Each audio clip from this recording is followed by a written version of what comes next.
So we've got to start seeing our clients. Yes, we're all business owners, right? We have clients, but we've got to start seeing them as an audience, as a fan base. And the way you can do that is with YouTube and building that audience. And you've got to get out of that mindset of that it's like just one-to-one, but like it's about connecting with people and serving others, which is super cool.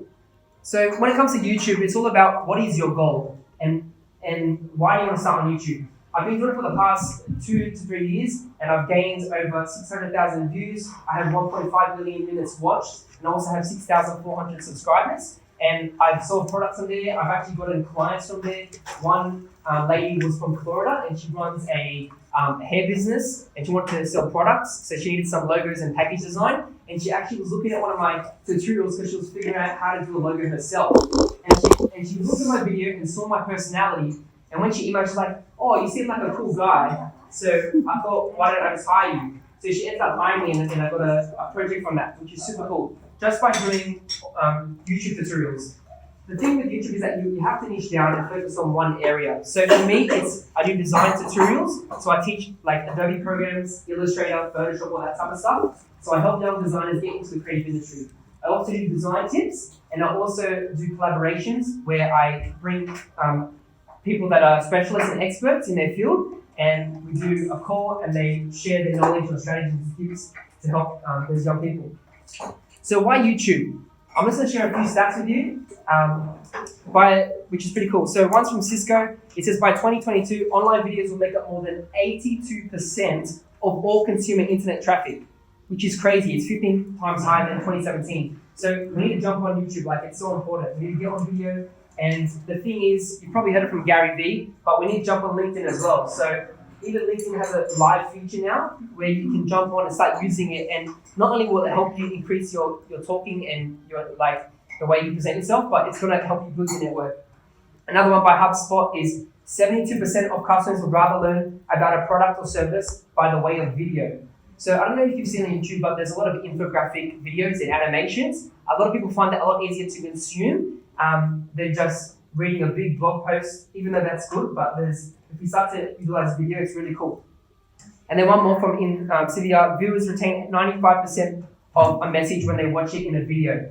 So they're retaining more knowledge because it's in chunks and they can process it a lot easier. So cool, let's jump into some of the tools and tips and tools that I want to share with you. So the main key that people go for on YouTube is that they want to be informed, educated, and entertained. If you're not doing that, then people are not going to watch your videos. So if you can do 2 of those things, for example, if you have a bubbly personality and you can educate your client or your customer, maybe you're launching a new product and you want to do a fun video on how to use this product. Maybe it's a digital product, you can show some of the outline or something like that. Then people are going to really appreciate that and resonate with you. We also got to know our audience. So the thing with knowing our audience is that you've got to ask yourself, why are they coming to me? How can I connect with them? How can I relate with them? What's my niche? What's my industry? So you got to think about your business industry and niche, and always see like how can my message and my story in the video impact their lives? How can it be aspirational so that it's going to make them take action? So I think that's really, really key. And yeah, there's 2 key metrics as well on YouTube that we want to think about. Obviously, there's no PowerPoint today, so I can't show you everything.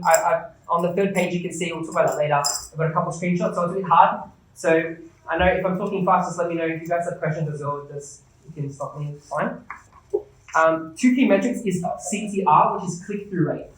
And then number 2 is minutes watched.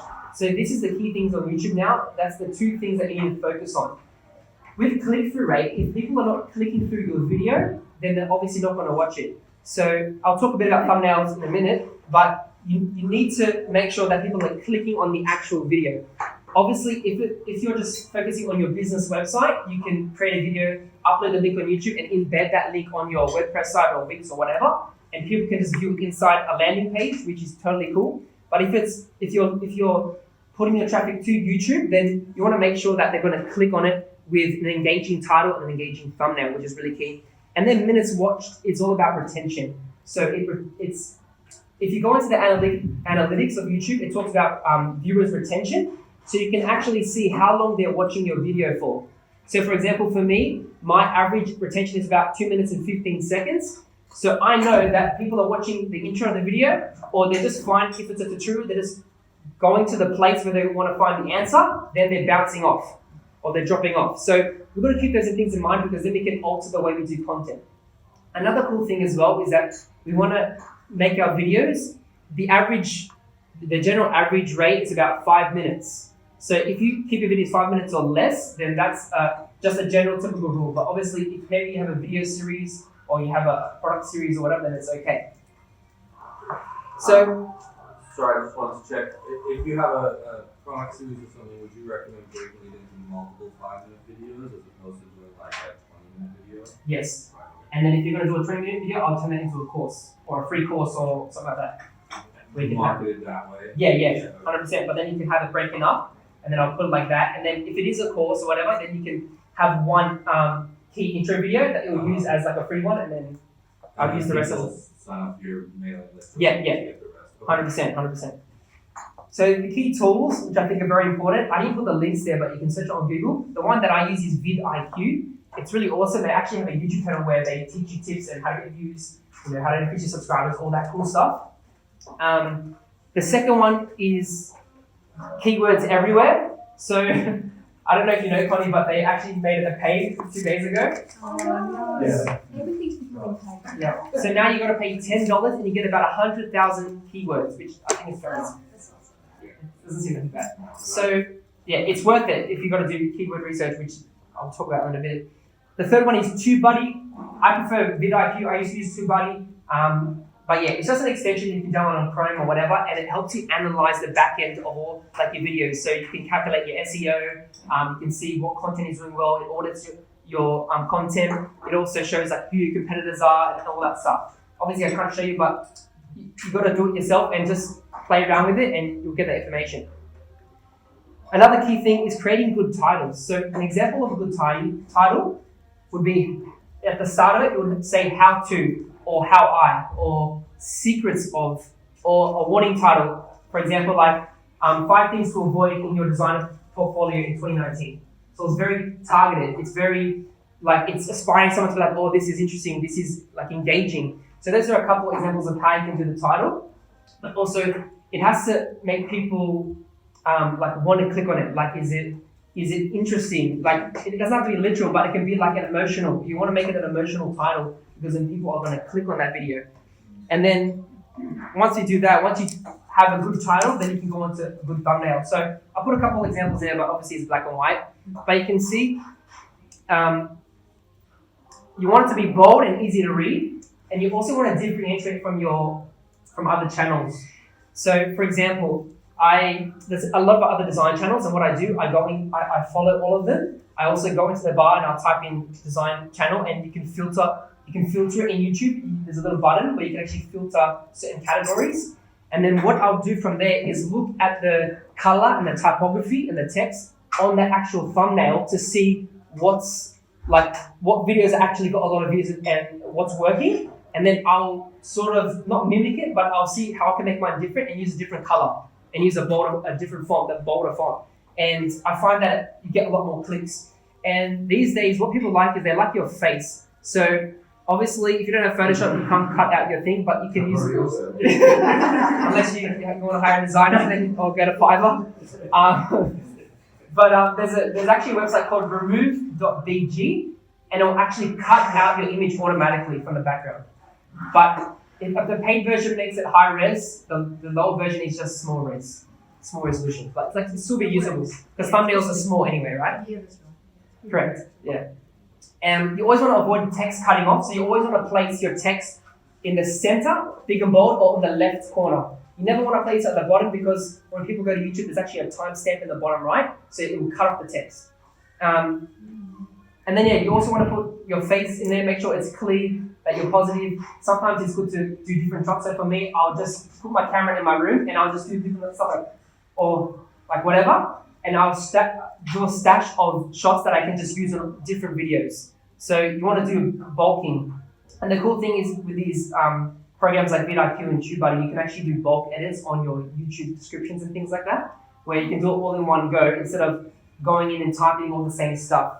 You can also create a template in YouTube where it will save the same tags and actual description, so you don't have to always retype it. So it will have just the general stuff there. You also want to use like brand colors for consistency, and you always want to make your title, your thumbnails aspirational. So for me, mine's a tutorial. So what I'll do, I'll show the final logo design or branding or identity, whatever it is, and I'll put that in my thumbnail and I'll make it big, bold, and colorful. So it's aspirational. It's like, oh, I can achieve that if I listen to this video, and I'm going to show them the steps how. So that's when they'll click on it. Another key thing is to remember, once they click in, you need to have a hook.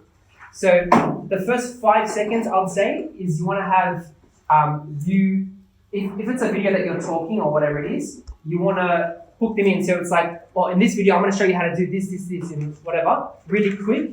So it's like, okay, they know what they're getting. And then you'll want to have like a 5-second intro of your logo or your branding that comes up in the animation, and that it's good for consistency. So over time, people start to recognize and start to see you as a brand, which is super cool. Just a question. So, every video should be captioned where possible. Like, I don't think it's necessary. Like YouTube does it automatically. There's a button that can do it automatically, but it doesn't do the best job. you have to be, Yeah. Can you edit that YouTube auto stuff? You can, but it'll just take too much of your time. The best thing to do is go to rev.com. I think it's called rev.com. You can pay like 5 cents a word or 10 cents or something, and they transcribe it for you. So that'll be really good. Having captions on most of the videos. Are you going to get If you can find a good process that does it, then yeah. Because I just go on the train, like I've got a train in the city at the moment, right? Yeah. And 120% of people are on that device the minute they sit on the train, all the way back from the city go. So obviously some of those people are work-related, sort of not all funny cats. Yeah. But I think the transcription aspect, having the readable, 100%. right? Because you can't hear. Yeah, sound is not always on unless they have headphones. 100%. So if you can caption every video, I would recommend it. Yes, but it just takes a bit more time. So if you can find an easy process to do it, or pay someone to do it for you to do it properly, then it's alright. Sorry, just adding to that. So do we pay as we go every time, or just one time investment? So we have paid like 5 cents, whatever, per word. So every time someone plays it, it just and that's And then it. you import it. So it's Yeah. one time. One time for one video. So Okay. if it's a very targeted video and that's like one of your big videos, then I'll Yeah. focus on that one. It's Okay. $1 per 1 minute in rev.com. So you just send the video and then Yeah. they send you all the transcript. Okay. And do they send it back? No. So you have to use some like a video. There's so many software to add the. So it's just we can edit and like modify whatever it is in Yeah. there. Yeah. So I might let Jeremy continue and I'll give it, we'll have a few more minutes for question time at the end. Yeah, 100%. Okay, I'll do just a quick 30 seconds and then we'll jump to the last page and I'll just show you some stuff there. So yeah, I want to say tip for long-term success is you got to have consistency. Obviously you're a business owner, so maybe it's not like something you want to invest in like over time, but it is good if you want to start adding videos on your websites or your products offerings or services. But yeah, consistency, also quality over quantity. It's better to have 3 quality videos than do a video every day. If you're going to do daily videos, maybe on LinkedIn, then just use your phone, honestly, and just practice that way. And another thing is to remember, just take action. When I first started, my first video was rubbish, literally. Like, I wasn't talking clearly, I was like nervous and stuff, but as you kept doing it, like I got confidence, and even now I'm confident talking to you guys. Like I'm not nervous, and that's because YouTube had helped me do that by speaking and engaging in that way. But yeah, and it's also good to set goals. Like for me, my next goal is 10K subscribers, then I want to hit 100K, and I want to get that silver button, and it's achievable. And the thing is, one of my friends, he has a YouTube channel called Amos Doll Music. He has 800,000 subscribers. He lives in Cherrybrook, and I'm pretty sure he earns over 3K a month of videos. He's got over 50 million views.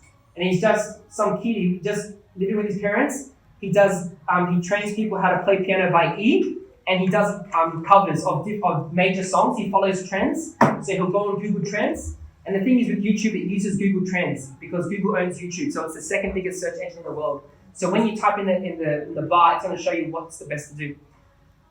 So we'll jump onto the last page on the thing, just real quickly.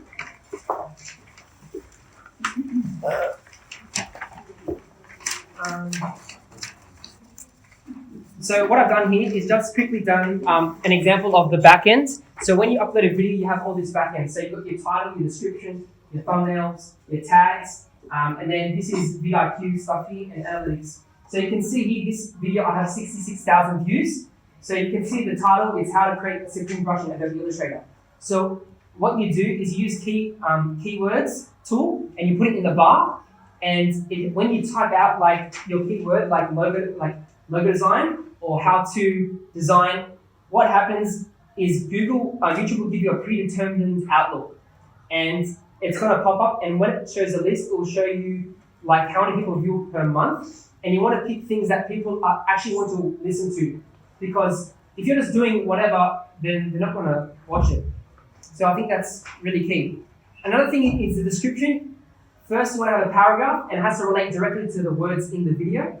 And you can also put affiliate links and all that stuff. You can see an example there. I have my affiliate link with an emoji, and I can generate some money from that.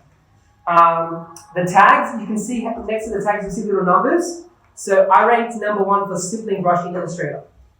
So that means when someone types stippling brush or stippling brush in Illustrator, my video is going to be at the top. So with tags, you want to have it minimum 3 to 4 words. People don't say one-word things when they type in Google. They say how to do this or the steps to blah, blah, blah. So always type out like pretty much like a sentence. And you want to apply that to your tags.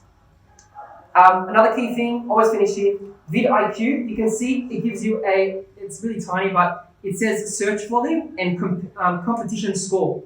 So what you want is a low competition score, but a high search volume. That means there's a gap where you can come in and you can create a video and it's going to get more traction. And the also cool thing about vidIQ is it gives you some queries there, some suggestions on other video titles you can do. And the last thing is analytics. You have to go to the back end, study analytics. Where is your traffic coming from? So like, is your traffic coming from, maybe you have a link on your website. Is the traffic coming from the website? Is the traffic coming from people typing in Google? Is the traffic coming from Twitter or whatever? It'll tell you and it will give you all the numbers there. Is it from YouTube search or whatever? So you can tell what's performing better. Is it your thumbnails? Is it where the link is? Is it some places have more traffic? And then you can adjust your content to that to be able to work that in. So yeah, sorry if I went over time. Hopefully that was helpful, but yeah. Any more questions for Would you like to take questions? That you can fit about 2 minutes. Just with the thumbnail. Yep. What is the purpose of the thumbnail? So the purpose of a thumbnail is to get someone to click on the video. So the thing is, when someone goes in YouTube, it's a thumbnail is just a small square box where it's the main heading of your video. So if it's an embedded link, the thumbnail might not show if it's on your website unless it's like set like that. But yeah, it's so when people search, they're gonna, for example, if I type in logo design, there's gonna be all these other videos on logo design. So the reason for a YouTube video is that I have to create a thumbnail that's gonna be attractive and stand out from all the rest of my competitors. So then people are gonna click on my video. Think of it like a book cover or Yeah. a record cover. So it's just a still image. Yeah. Just go on YouTube and search something, you pull up all the titles related to what you searched on, so you have lots of different images. It's a JPEG. It's a JPEG. You just save it as a JPEG. You export it from whatever thing, and it's the sizing for thumbnails is 1080 by 1920, so 16 by 9. That's the standard sizing. YouTube. You mentioned in the study about HubSpot. Are you utilising HubSpot? No. YouTube will create an artwork. My question is, infographics and explainer type videos, would you recommend using those for a bit of variety? And if so, what software would you or app would you recommend? I would if it's something that's if in your business you have a service or product that's very complex and you need to break it down easily and simply, then yeah, I'll 100% do an infographic. Or what you can do if there's something that someone has already created, because there's big infographic YouTube channels that already do stuff, and if it's a topic that maybe you can just reshare that post on your YouTube or even on your website, to be honest, and then you can just like say or reference it. I don't know if there's any certain programs. Obviously, I'd use After Effects and Premiere as my main things, and Illustrator to do all the stuff. But you probably need a designer for that. So if you have an in-house designer, if not, you can go on Fiverr. I don't recommend it because you might get bad quality unless you're spending, a couple hundred, 300, whatever it goes up, for a decent video. I've got an ad for Doodle, but I sort of mixed reviews about it. Do you know anything about I haven't heard about DV, sorry. I've got a couple of those, I can't remember what they're called, but I found that some of my stuff's quite technical and complex in the IT Yeah, space. So I find a combination. I'll do me talking about something, Yeah. and then keep my voice going and cut to the screen of a explain video, and then back to me, and then swap it around a little bit to make it a little bit more, a bit more interactive. Don't know if it works, but It's alright. It says experiment. that's right. That's right. For a service-based Mhm. business Yeah. rather than product, how do you, like I'm a coach, so I would know how to, all the thumbnails would be in my face, and would I just be talking? Like, how do you kind of mix it up with images and stuff? So 100%. So some of my videos I do design tips. I'm just sitting in my home office and I just sit or I stand and talk. So because you're a coach, people need to see your personality. So your personality needs to come across in the video. If they don't like you, because people only buy from you, they don't like and trust, right? So you need to build your confidence, and I'll talk to the camera, but also if you can have two cameras, you can even use a phone like I have with a tripod, whatever. Like that cost me $30 all up that whole setup. And then I'll talk to the camera, and the key thing is like I would sell some of my services or put client testimonials. That's one good one. So if you can film your client or do like a short video or whatever. I don't know if Canva does video yet, but I know they do graphics. You can do all the graphics on Canva. It's free. And then use that remove.bg to put your face. But if you're about your face, then maybe if you have like photography shots of like or maybe of like a client meetup or something or whatever, then I'll just use that. Cut over to a blank screen with bullet points. Alright guys, I might have to cut it off there so that everybody has time to introduce their own business. Big round of applause for Jeremy. Thank you guys. Thank you. That was a lot of information in a small amount of time.